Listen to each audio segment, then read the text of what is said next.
Groh, it's more. Catch me if you can.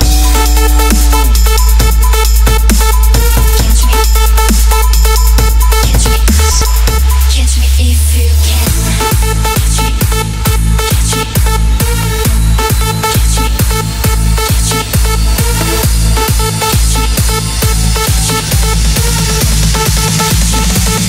Catch me if you can.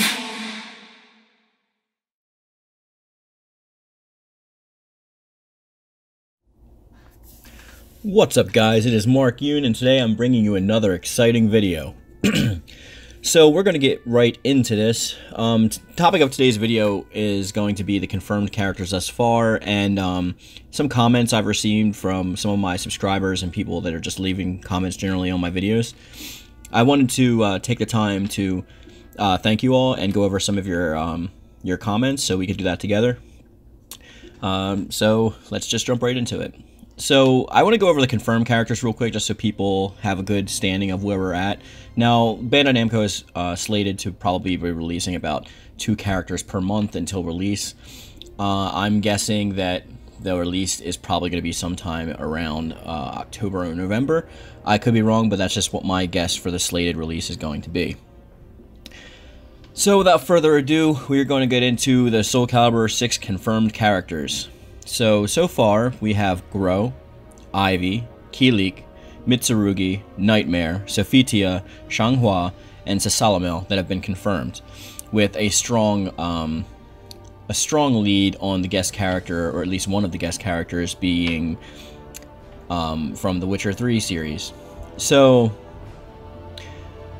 I just wanted to first get into this and say that like some of the leaks have been coming true, so I hope you guys stay on my channel and let me know like whenever I am you know, doing the right thing or doing the wrong thing or whatever you guys I don't know, like I want to make this channel about like all of us, not just myself, so I really appreciate all the feedback. So that's why I'm going to do this video to kind of give back to the community a little bit. So we're gonna get into that right now. And on my latest video where we were talking about the mystery behind Groh revealed, we have a couple people that left some good comments and I want to get to them. So Devante just did one last night. Devante Davis is one of my subscribers and he's a good guy, so he said, "This actually seems pretty cool. I wouldn't mind if Sasalamel and Groh are working together." And I definitely agree with that notion.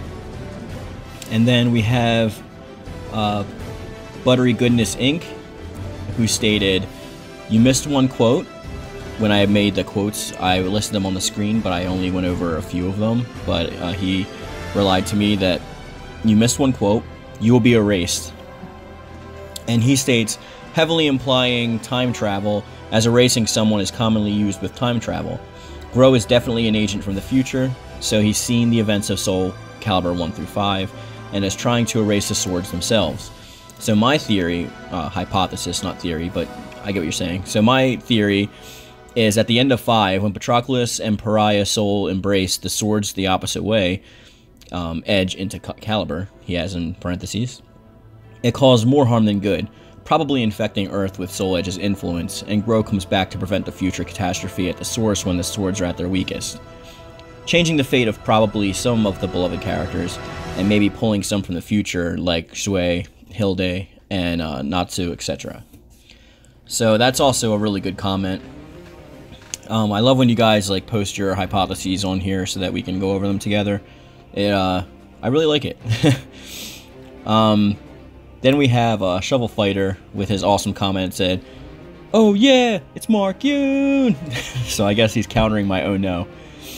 So that's a great comment. And then we have another regular on here, Ty Swan, and he said, or they said, I'm not sure if it's a guy or a girl, "This looks like good info. We finally have insight on Groh's mission, what might be and what an outside is." An outsider, they were talking about the organization. Anybody that comes in contact with the swords or whatever is like an outsider. I just assumed an outside was manifested, someone who's been infected by the shards from Soul Edge, like Pariah, but it seems an outsider is anyone involved with Soul Edge or Soul Calibur, regardless of being good or evil. So that is another really great comment. And David Drive CJ says, intriguing theory. It has nice bones to it and good overall potential.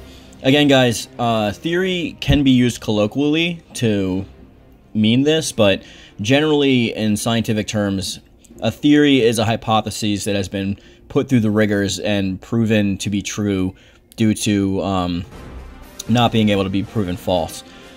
That's what a theory is. It's as close to a fact in science as you can get. So what we're doing is hypothesizing. So these are hypotheses. Just a heads up. I mean, you can use theory colloquially, but anybody who like has any kind of background in science is probably going to correct you. Let's see. And then we have, if I butcher your names, guys, I'm sorry. You can always tell me how to pronounce it in a future video. Conrad says, I never dug the idea that Groh was a time-traveling agent prior to watching this video, but your theory is rather sound and plausible, even given the constraints, i.e. the lack of futuristic characters from the main roster, excluding Necroid to set a precedent. Well, thank you very much. Of the series in general. It also seems to make more sense now, and to boot. I've always been quite the fan of this interpretation of his character. Hopefully we'll see him carry over into his backstory. Good video, Mark. Well, thank you, and thanks for the great comment. I really appreciate it. And he also says, greetings from a new Danish subscriber. So, thank you for subscribing. I really appreciate it. So, the next comment is a little beefy, so it's going to take a minute to read to you guys. But,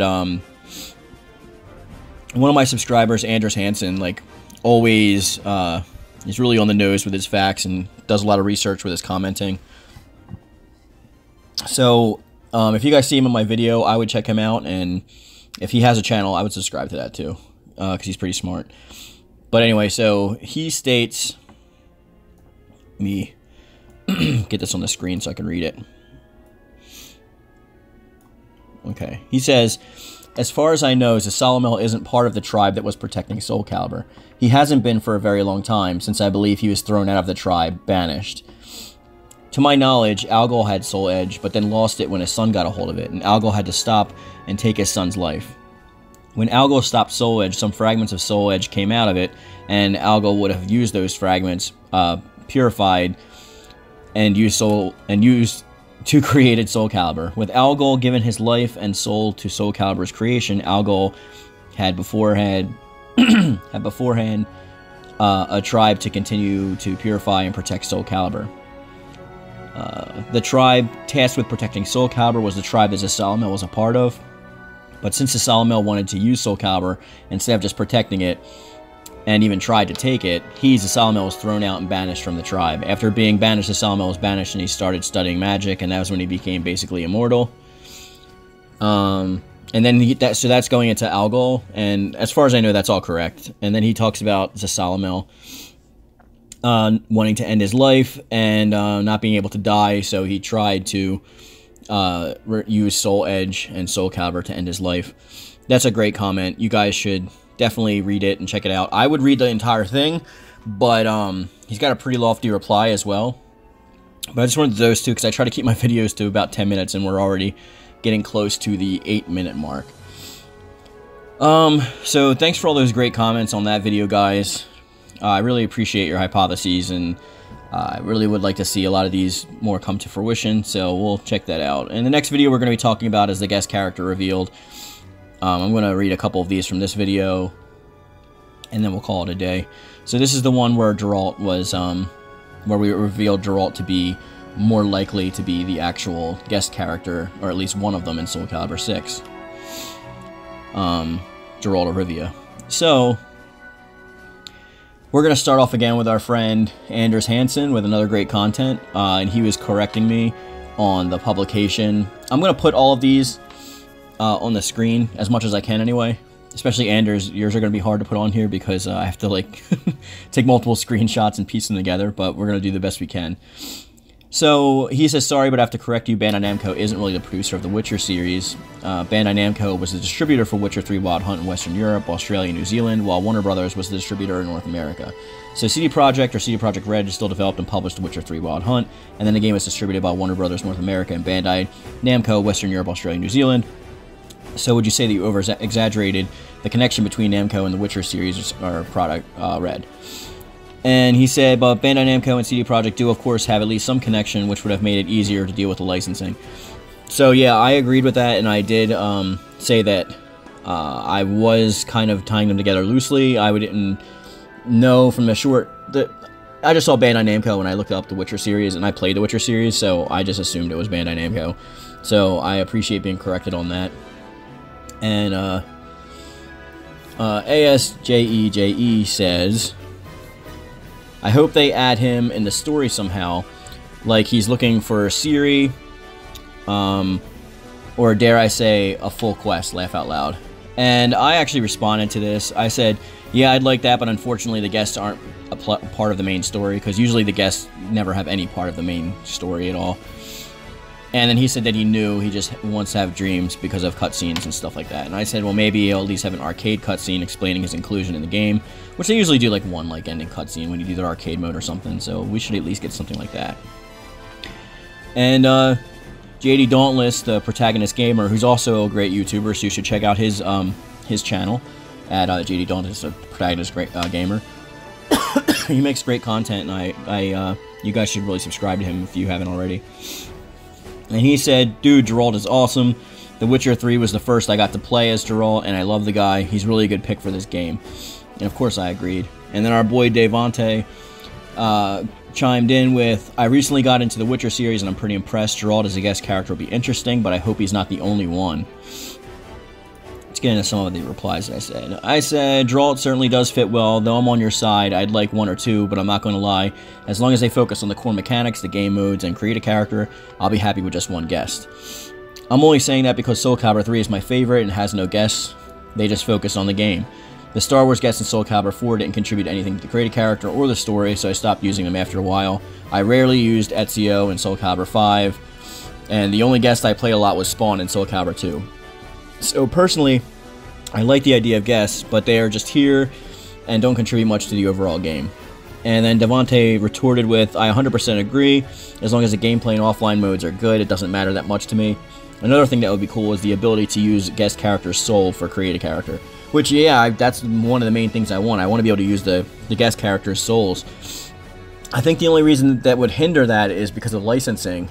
Because if any of you have Soul Calibur 4, if you try to go onto your PlayStation 3 network store, the Yoda DLC is actually gone. And if you check your downloads, your prior downloads, even if you paid for them, he's not there anymore for re-download. So once licensing expires, they kind of can't use that stuff anymore. So I think that's why they can't use a Create a Soul. And the only reason that we got Devil Jin as a Create a Soul is probably because Bandai Namco does Tekken and they do Soul Calibur. So they're really close.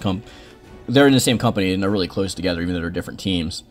And I believe the producer, Okubo, is actually the producer of both Tekken and Soul Calibur.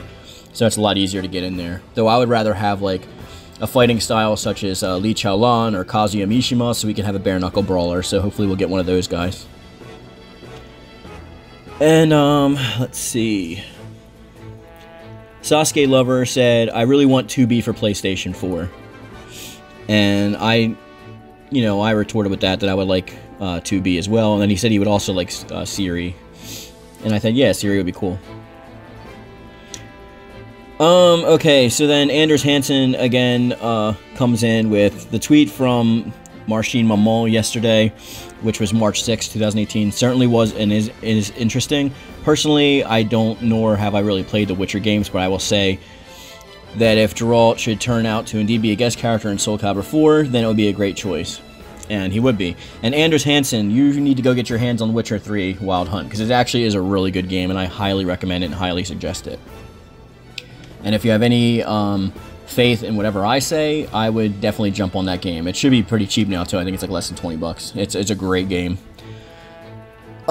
So thank you everybody for all these awesome comments, and I hope you keep them coming. I hope you keep supporting and watching the videos, liking and sharing with your friends. Follow me on all my social media, guys, so you can talk to me more, and I can bring some of those conversations over here as well. So we're going to end the video here today. So I just wanted to go over the characters that have been revealed thus far and give you some feedback to your guys' feedback on my channel. So again, I appreciate it, and thanks for being here, guys. And as always, stay powered up.